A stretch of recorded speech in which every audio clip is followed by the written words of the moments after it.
Bonjour à toutes et à tous. Aujourd'hui, dans cette vidéo, je vais vous montrer comment on fait des joints de silicone sanitaire dans les douches, dans les baignoires, salle de bain, cuisine et tout ça. Dans un premier temps, je vous présente le matériel nécessaire. Alors, j'ai ici une cartouche de silicone dont j'ai caché la marque pour éviter tout conflit, avec une buse. Ici, c'est une buse neuve. La buse doit être adaptée, la taille de la buse doit être adaptée à la largeur des joints. On va y venir plus loin. J'ai aussi un cutter qui me permet de couper, d'ouvrir la cartouche et de couper la buse à la taille désirée. Ensuite, j'ai un chiffon, j'ai un pistolet silicone et j'ai aussi de l'eau savonneuse. Alors, c'est quoi l'eau savonneuse? C'est ni plus ni moins que de l'eau du robinet mélangée avec une petite goutte de liquide vaisselle. Du liquide vaisselle basique, hein, inutile de chercher du liquide vaisselle très cher. Une des choses importantes, dont je n'ai pas fait référence, mais je vais vous le dire, c'est le choix du silicone. Il faut vraiment prendre du silicone de bonne qualité. Il faut savoir que les cartouches que vous achetez sur le petit bazar du coin à 3 €, vous n'aurez pas un bon résultat. Ensuite, nous avons deux types de joints. Dans le neuf, c'est le cas ici. On peut voir que le support, il est super propre déjà. On va juste faire un tout petit joint pour finir d'étanchifier le reste. Pardon.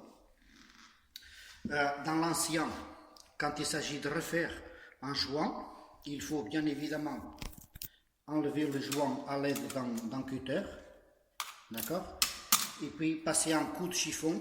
Moi, je conseille de prendre une bouteille d'acétone, ça vaut 2 € dans une surface de bricolage, et ça permet d'éliminer tout résidu d'ancien silicone qui viendrait perturber votre joint.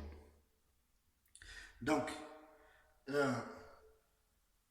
c'est pas très compliqué de faire un joint. Tout le secret est déjà dans l'application du joint. Une fois que le support il est super propre, le secret est dans l'application du joint. Donc je prépare la buse et puis on y va, on applique ça ensemble. Dans un premier temps, il faut ouvrir la cartouche de silicone.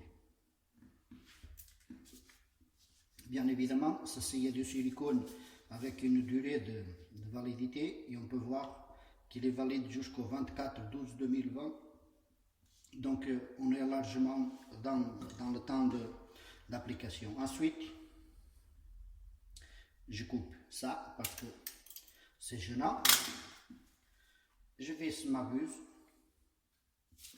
sur la cartouche et puis comme c'est des joints, des tout petits joints, en particulier celui-ci, je vais donc couper ma buse au minimum. D'accord? Comme ceci. Dans un cas où on a des joints de diverses tailles à réaliser, la meilleure des choses, c'est le cas ici, c'est toujours de commencer par le joint le plus petit, de manière à couper la buse de forme petite, comme on peut voir ici. Moi je coupe toujours ça en diagonale, alors il y a des gens qui coupent ça droit. Moi, j'aime bien en diagonale. Donc, c'est un des secrets de la réussite du joint silicone. Donc, je commence par les joints les plus petits pour finir par les plus gros parce que je serai amené à recouper la buse. Et voici donc la première application. J'applique le silicone de forme uniforme, de manière uniforme. Bon, le carrelage il est légèrement haut par rapport à la petite baguette. Bon, ici c'est pas évident, je vous l'accorde.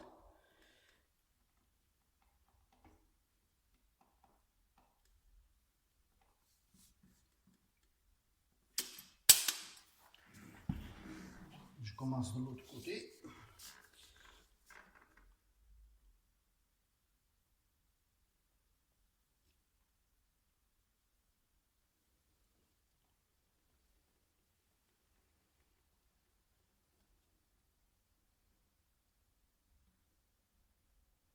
Et voilà, mon premier joint est rempli.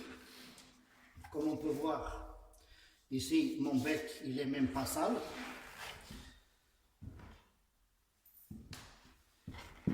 Mais je nettoie avec un peu de papier toilette ou alors en chiffon, je nettoie de forme à avoir un bec qui soit toujours propre. J'applique mon second joint.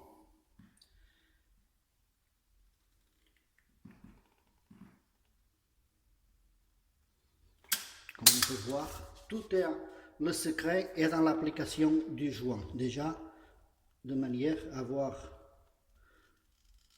une distribution uniforme, un petit joint. Voilà. Ensuite, sur les pourtours, comme je veux un joint légèrement plus grand, donc je vais recouper ma buse. Toujours légèrement en diagonale. Voilà. Et avec une taille légèrement plus importante. Donc j'applique mon silicone sur le contour.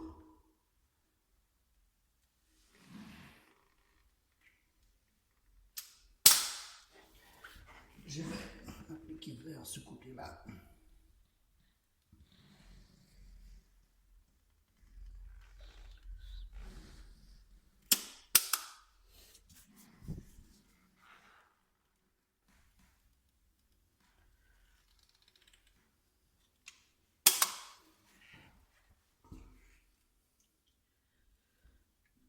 Du côté gauche, je finis alors l'application du côté gauche.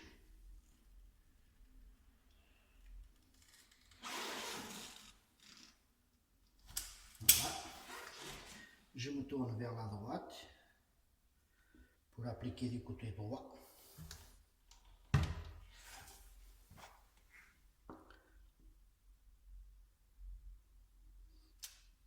Alors, on peut voir qu'ici il y a une petite irrégularité, donc je suis obligé de faire un joint légèrement plus large afin de couvrir le joint de carrelage.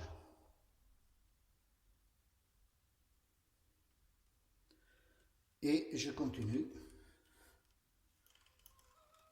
la distribution de mon silicone sur le joint.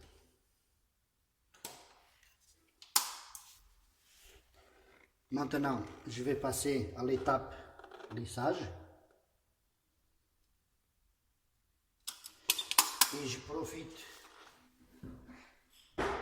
pour vous dire qu'il existe des petites cales qui permettent de faire un joint silicone bien uniforme. Moi, personnellement, je n'utilise pas ce genre de cale, je fais toujours à la main. Donc, c'est le moment pour moi de passer à l'acte avec de l'eau savonneuse. Et je pulvérise de l'eau savonneuse partout sur les joints que j'ai appliqués.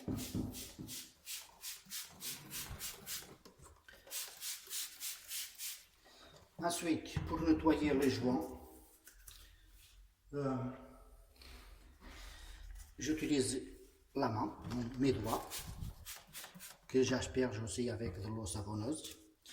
Je prends, mon préféré c'est un morceau de PVC, mais sinon ça fait l'affaire aussi. Et donc je commence à lisser mes joints. Et ça me sert à nettoyer mon doigt.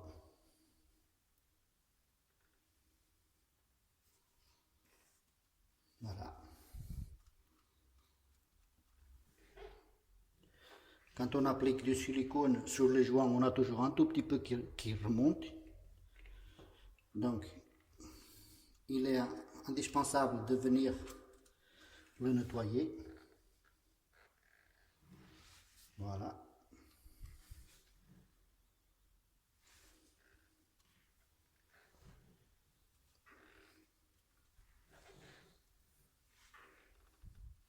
Si le silicone est correctement appliqué, c'est facile à obtenir un résultat qui soit joli.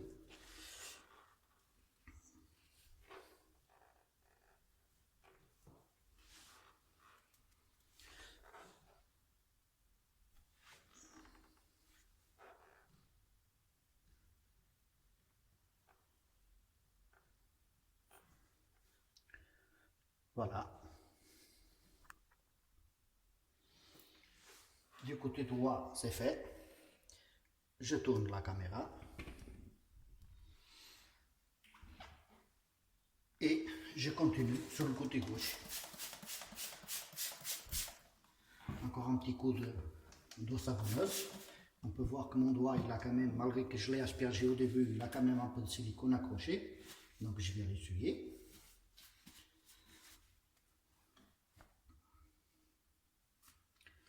Voilà. Je pulvérise à nouveau. Je prends toujours mon petit rouleau de papier toilette. J'avoue que ce n'est pas la meilleure des solutions. Moi, je préfère un bout de PVC ou alors une cartouche vide comme celle-ci par exemple. Et puis on vient nettoyer le doigt dedans.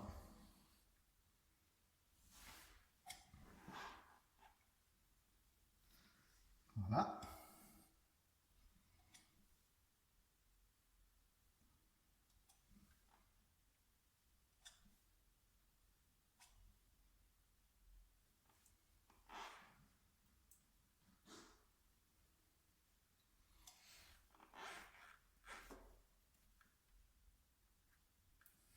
Comme je disais, ce qui dépasse sur le joint de carrelage, il faut bien l'écraser. Ici dans les angles, comme on peut voir ici, moi je fais toujours une remontée légère qui permet d'avoir un joint vraiment au top qui est à la fois joli et durable. Regardez, là il y a un petit bout qui dépasse, je l'écrase avec mon doigt. Voilà.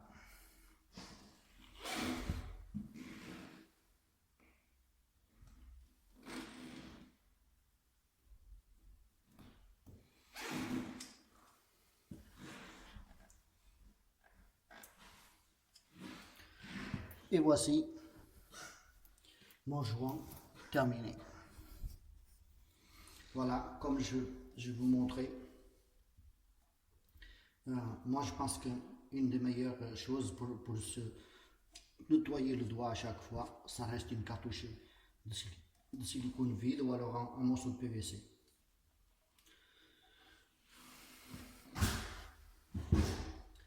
Voilà, comme on peut le voir, ce n'est pas si compliqué.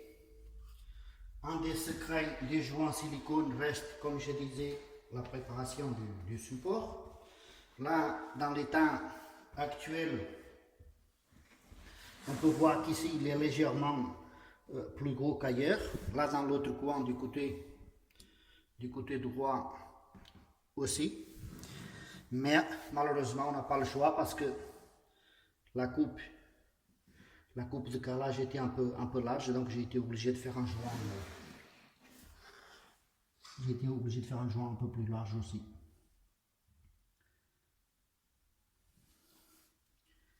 Voilà, un joint silicone